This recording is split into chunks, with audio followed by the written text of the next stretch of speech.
Who's wrong and who's wronger? In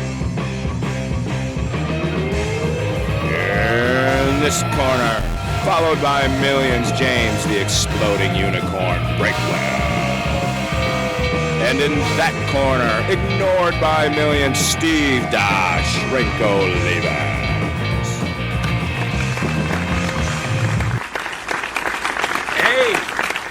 Welcome back, everybody, to Wrong and Wronger. I'm your host, and I gotta be honest with you, I'm a little lit tonight. Steve Olivas, and James Breakwell is the other guy over here. I got three things to say, James. Excellent. Number one, I love you. I don't want you to ever forget that.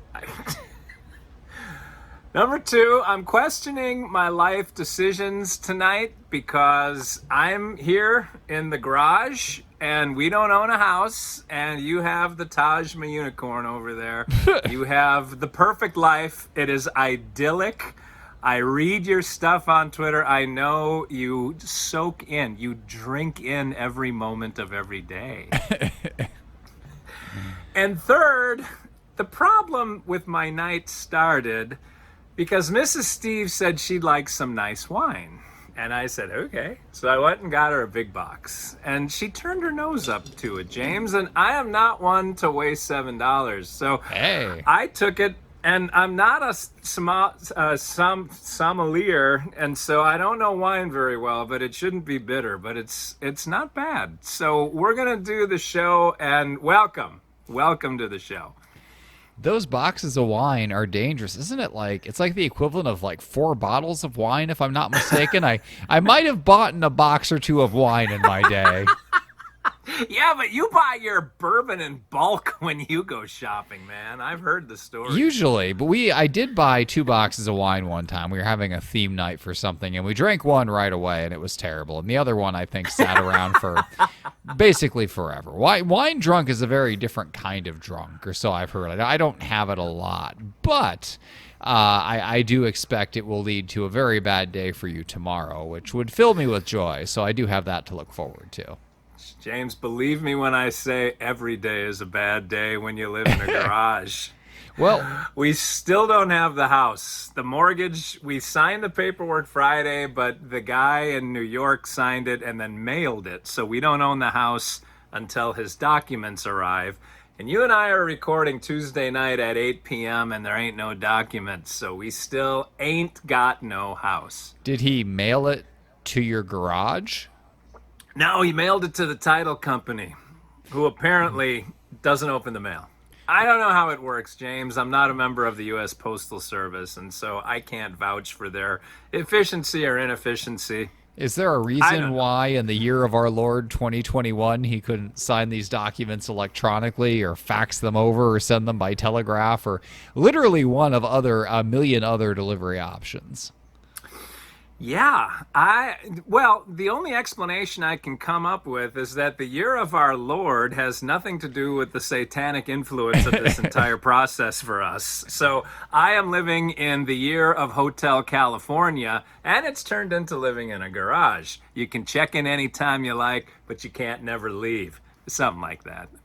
The person who's letting you stay in that flooded garage for free must be filled with joy to know you will be there at least several days longer. It's going to be longer than that, but we can go over that as we proceed today because we have a lot of kind of work to do on the cabin, and that brings us to what you wanted to talk about today, which is the contractor situation and you telling him to take a hike.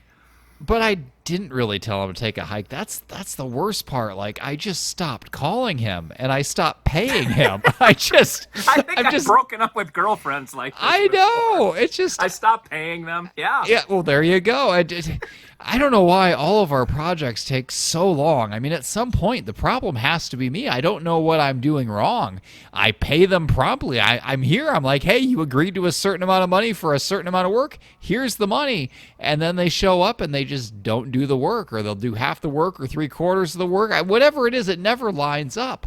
And I don't know where they are the rest of the time. At first, at first I thought, well, it's just such an unreliable business. They have to stack up projects to stay in business, and one thing takes a little bit longer, and they get backed up. But like, I don't think these contractors are anywhere. Like, I don't think when they're not here, I don't think they're frantically working on somebody else's house. I think they're just not working. I just think some people just don't want to work that much. They just get enough to pay the rent or pay the mortgage. They get enough for groceries, and then they just float for a while. So this latest project we did, which, after our renovation of the upstairs, which cost half the price of our house, and it was supposed to take 2 months, and it ended up taking over a year. And at the end, with like 5% left to go, the guy just stopped showing up, and I only got my key back when I threatened to call the police, because I was like, I'm just done with you. Like, you don't come here.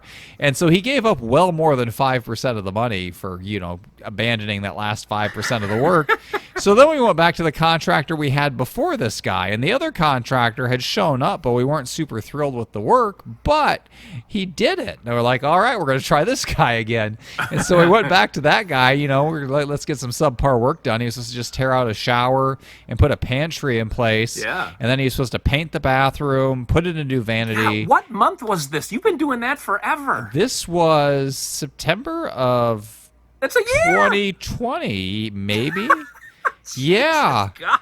And then take down the wallpaper in the room I'm in right now and put up new wallpaper. Like, 3 very simple things. And he got COVID, and we had COVID, and there was stuff. I mean, there were a couple extenuating circumstances that could have pushed it out a little bit. Yeah, but was cloudy one day. His yeah, truck was below half a tank of gas one day. and then he showed out up, of beer. and he did half a day of work, and he tore out the shower, and we were so excited, like, wow, 2 or 3 hours of work, and this is how much progress you'd make.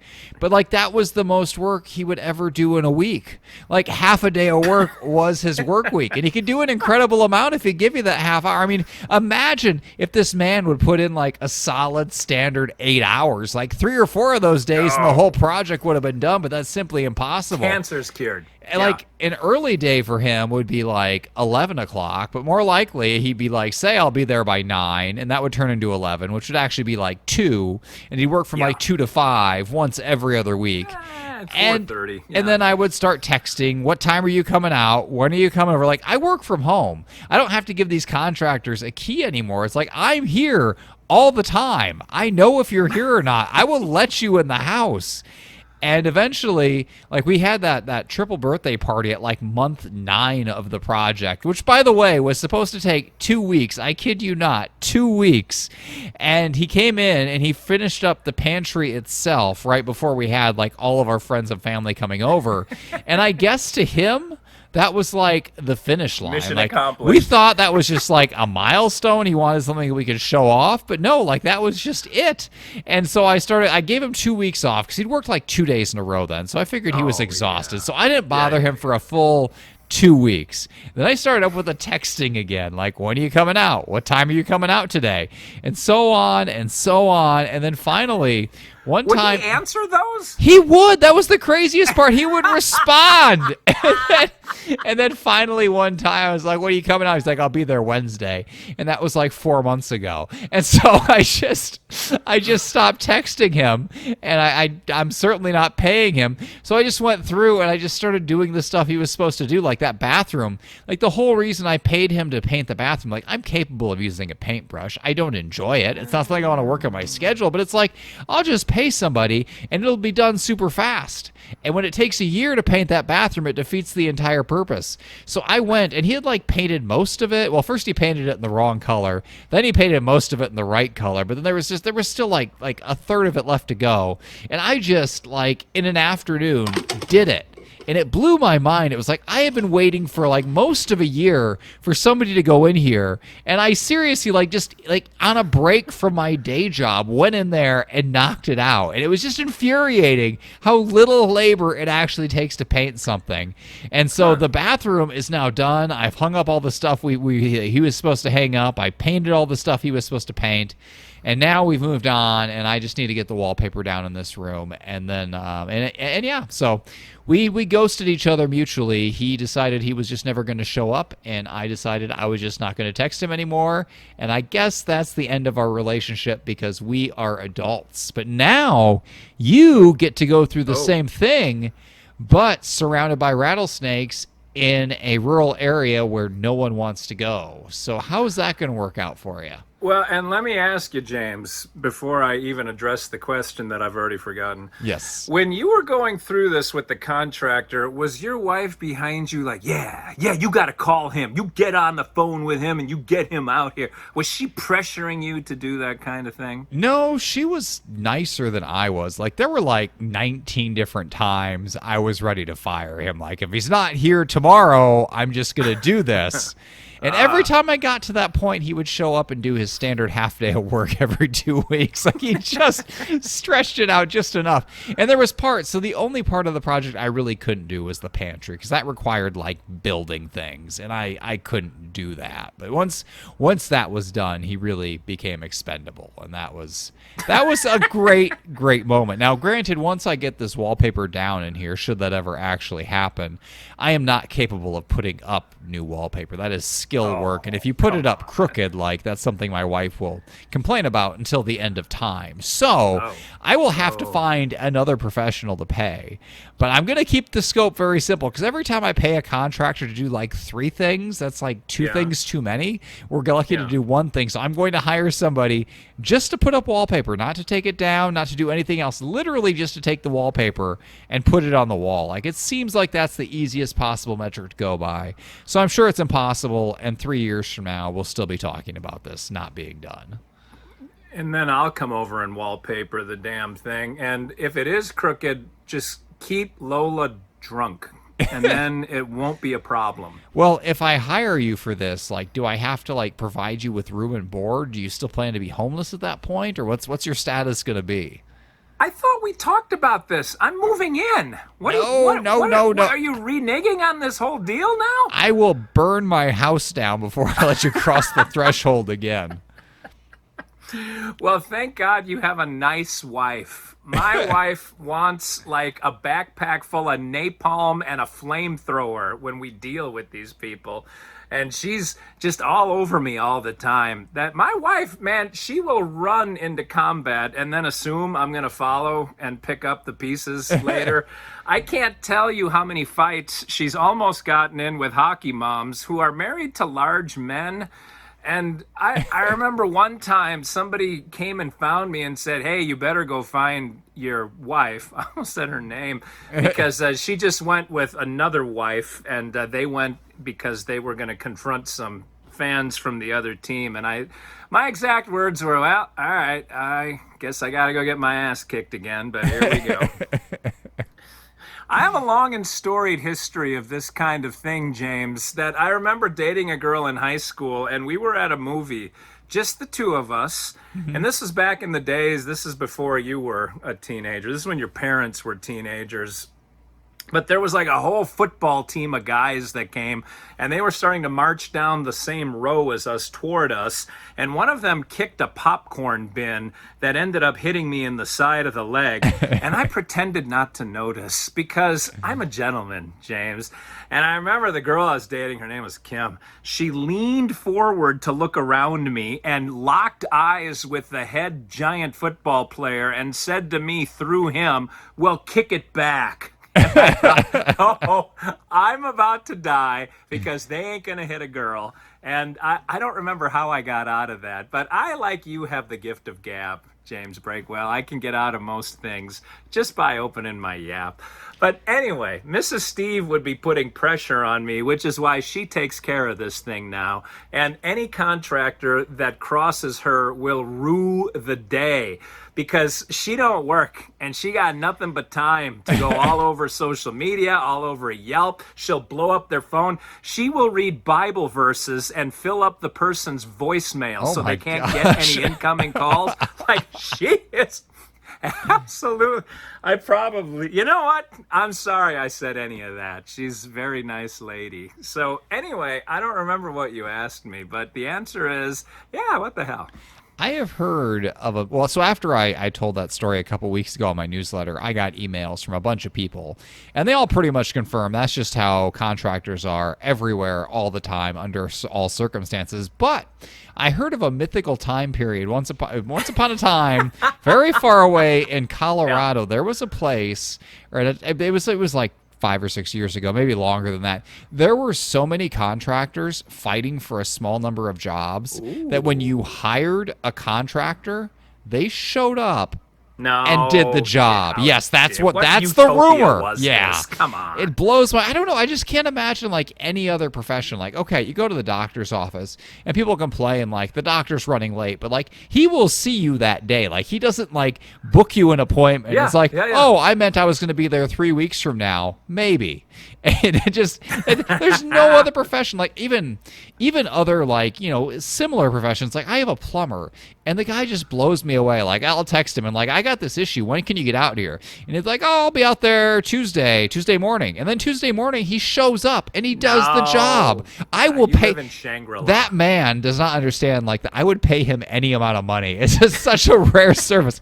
And I have an electrician who's almost as good. He won't say I'll be there Tuesday, but I'll be like, I need this done. And then like 3 weeks later, he shows up on a random day. But again, he'll do it. And I pay him money and he conducts the service. Like it's everything the economy is supposed to be. But if you go a step beyond that specific trade, if it's not specifically with wiring or specifically with plumbing, if it's anything else that falls under the purview of a general contractor, yes. Like when they stop being specific and get general, they just like, yeah, I'll show up maybe someday, but probably not. And I just don't get it. Like, do they not want money? Like, I don't understand how that thought process works. James, you got to triage your time, because there's drinking to be done and there's napping to be done.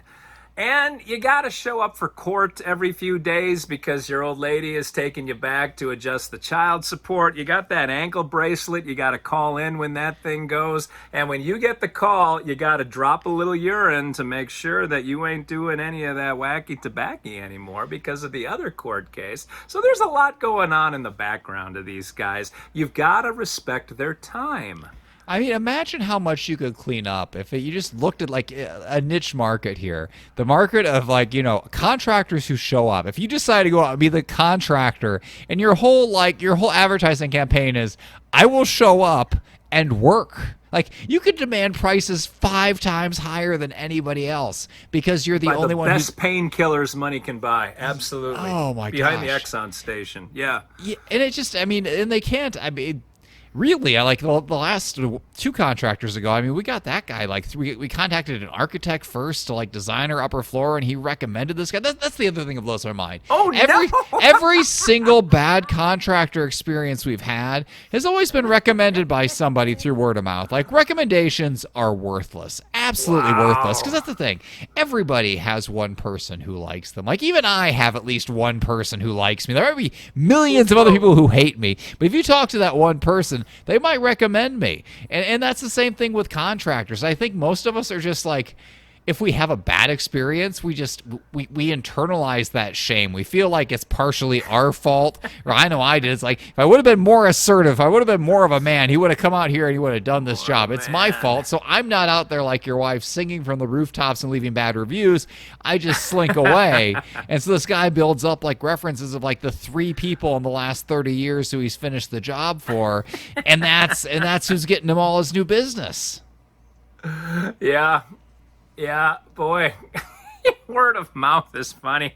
Maybe it is you, James, that someone's like, I never liked that Breakwell guy. Let me give him Pete's number. And then lo and behold, Pete shows up for an hour and a half, rips out your pantry, and then walks. That's maybe what's going on. Well, somebody came over. Again, the 2 contractors ago, like they tore the whole top half off our house to, build another story. And somebody came over because they saw them. They saw the work they did up there. Like, who did your work? It looks really good. Like, I will not recommend them. I will not give you their name. This ends here. I will not continue the process. Not even for social niceties. I can't do it. Well, social niceties are a bit of a bridge too far for you and I, but I'm glad you have a backbone, James Breakwell, and you decided I will not text this person back. I will ghost them. Come hell or high water, I'm not going to respond to their texts anymore. That is truly a badge of courage.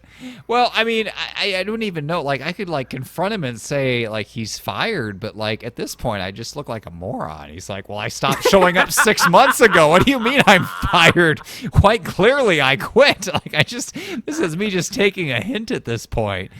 Oh, but we have so many other projects we could have hired this guy for that he will now not be getting hired for, and he clearly will not care because money is not an issue. Maybe all these contractors are just independently wealthy, and they kind of sort of like working with their hands, but not that much and not that often, so maybe my threats just mean nothing to him. My money is useless. I don't know. I will bet they wake up every morning, at the crack of noon, and they take a look at what they have on the docket and decide which is going to pay the best, and then they go do that one. And then they have, because they're sociopaths, they've learned how to lie to everyone else to keep stringing them along until their available work and price drops down to the level that you're at, and now you sort of move to the leader in the clubhouse. I think that's how it works. It would not surprise me. I guess. Well, do you? So I take it from the fact that your wife goes scorched earth that you have the same problems I do. But I guess my question is, at the end of the process, is your work done, or have you just blazed a trail of destruction on the internet? For the most part, the work gets done. Now, there has been one famous occasion where a group of painters. I don't know how many felonies I need to admit on this show, James, but it seems like that list is growing. We had a group of painters come over and not finish the job and disappear, and they left behind like 2 or 3 of those big section ladders that go up like 50 feet. Holy cow. And so we inherited those ladders as retribution for all of the pain we went through to hire other painters to finish the job for them. Did you sell the ladders, or do you just now own 3 50-foot ladders for no reason? 50's probably a little bit of an exaggeration, but you know what I'm talking about. One, I believe my father-in-law has. One we still have, and I honestly don't know what happened to the other one. It wouldn't surprise me if we sold it, but that doesn't seem like Mrs. Steve's style. She would have probably melted it down and made some jewelry out of it or something, an effigy. Well, I guess I understand her now, why she goes and does all this stuff herself. Like I built that retaining wall and did all this landscaping work myself this summer because I was when we were still waiting for that guy, once every 2 weeks, once every 3 months, whenever he'd show up. It's like if you pay somebody money for a service, they just don't give it to you. There's no other industry. Like even, I had so much van trouble for all that time and they couldn't figure out what it was, but like I would go there and the mechanic would look at it that day. Like they'd try. There's no other. Yeah, they at least made an effort. There was a result. There were people there. It's a whole different ball game. So I don't know why the market hasn't gotten to the point where somebody who's actually reliable has decided to get into the contractor game. But I guess that is just too much to ask for, and I'm clearly just unreasonable to think that if you pay somebody and you sign a contract that they would do what the contract is for. Like, do you actually sign a contract with them? Yeah, we do. And actually that's one of the reasons I also stopped bothering the guy so we lost the contract. I scanned it in. I have a place where all my contracts go, and we ended up, he did probably more than half the work and we paid him for probably less than half of it. Like every time they ghost us, we always come out slightly ahead. I guess there's some savings to be had there, but like when you factor in just like the months of turmoil and tossing and turning, it is definitely not worth it. Yeah, and your wife telling you to be nicer. I envy your life, James Breakwell. Yeah, she just wouldn't. You live in a house. She wouldn't even say be nicer. She just mostly says nothing. Like, these problems are just my problems, and I think that's how she prefers it. Anything that she just doesn't have to deal with, which includes just me in general. The less she has to deal with me, the better. So anything that's also my problem is, definitely not her problem. Well, as we speak, Mrs. Steve is shopping, and I have her phone. So she is off the grid as far as she's concerned, and this is good for her. This is, well, she can't be destroying anybody's reputation. Deservedly so, though. It sounds like it. Does not sound like she goes to war without just cause. So I respect that. And you should value that. That is a huge asset to have in your corner. Oh, I agree. Yeah, I can't remember. I was talking about this with one person, and they said, like, well, you need to get a little more mean with them. And my response was, you've never met my wife, have you? But she does have an electrician. It sort of helps that she's hot. On the one hand, it helps because it can like lure people in. But on the other hand, sometimes she gets no respect because she's seen as like little and hot. And so they talk over her head to me. And I don't know anything what they're talking about. And she knows everything. So it bugs her. But for the most part, being attractive is an asset. And she uses whatever tool is necessary to get the job done. Well, that is an asset neither you nor I knows anything about. No. But we do have to raise the heat a little bit and get out of here, James. I don't have any idea what that means. But it was the segue, and I took the low-hanging fruit. We will be back next week, where James will be more sober than this week, because I'm very disappointed that he didn't pull it together for you, the viewer and the listener. And I'm talking to the same person when I say the viewer and the listener. But until we meet again next week, this is Dr. Steve O'Leary. What the hell do I go by on this show anyway, James? Steve Olivas for James the Exploding Unicorn Breakwell saying, thanks for a 2-drink minimum, tip the wait staff, and buckle up on the way home. 2 wrongs can make a right.